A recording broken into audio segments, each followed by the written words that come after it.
I get it, you're scrolling through a dozen gantry crane listings, each one promising industrial strength and smooth operation, but you've already been burned by a cheap look unit that wobbled the first time you lifted a pallet.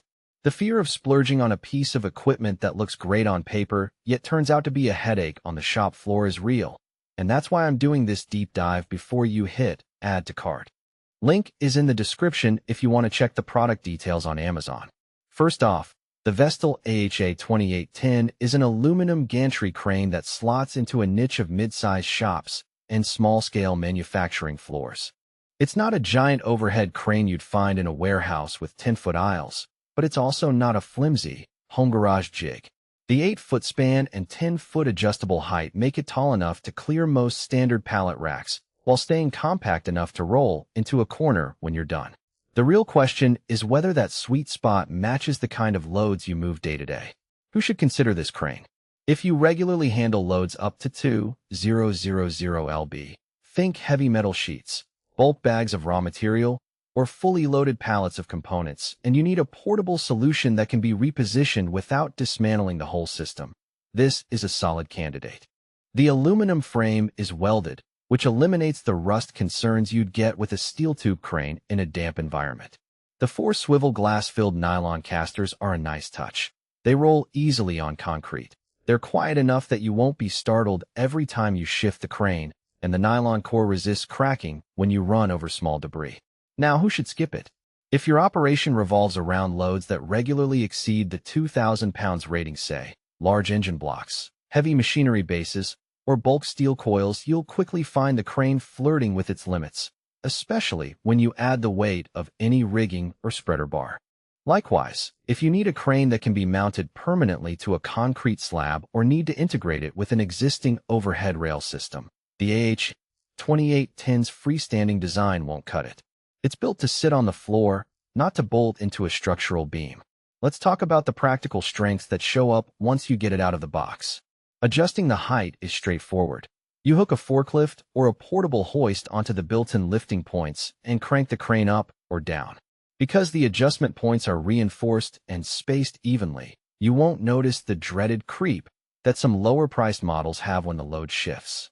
In the field, I've seen small fabricators use this crane to lift a 1,800-pound steel frame for welding, then lower it back onto a workbench without any wobble.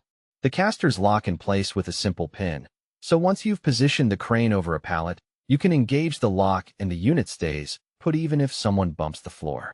On the flip side, the crane's portability comes with a trade-off in stability when you're working on uneven surfaces. The aluminum frame, while lightweight compared to steel, can flex a tiny amount under a full 2,000 pounds load if the floor isn't level. In a real-world scenario, a shop that has a concrete slab with a slight dip at one corner will notice a modest rocking motion when the load is centered over the dip. The solution isn't to abandon the crane. It's to add temporary leveling plates or wooden shims under the casters, which most owners end up doing after the first few lifts. Another point that often gets glossed over in spec sheets is the ergonomics of the hook and chain. The Vestil model uses a standard hook with a 5-inch eye, which is large enough to accommodate a variety of rigging accessories. The chain itself is a 3/8-inch grade 70, giving you a good balance between flexibility and strength. In practice, you'll find that the chain doesn't kink when you're threading it around irregularly shaped loads, which saves you time and reduces the chance of a chain failure mid-lift. Value for money is where the AHA 2810 starts to shine. The price point sits in the mid-range for gantry cranes of this capacity, and you're getting a fully welded aluminum structure for high-quality casters and a lockable height adjustment system all in one package. You're not paying for extra features you'll never use like a motorized hoist or a built-in load cell, so the cost reflects what the crane actually does. For a shop that needs to move heavy items occasionally but doesn't want to invest in a permanent overhead crane, the return on investment is clear. You buy once, you get a reliable lift, and you can move the whole unit to another bay when your layout changes. Let's consider a couple of real-world use cases. A small CNC machining shop used the Vestil crane to load a 1,600 pounds aluminum block onto a 5-axis mill. The block was too heavy for the shop's floor jack, and the crane's height allowed the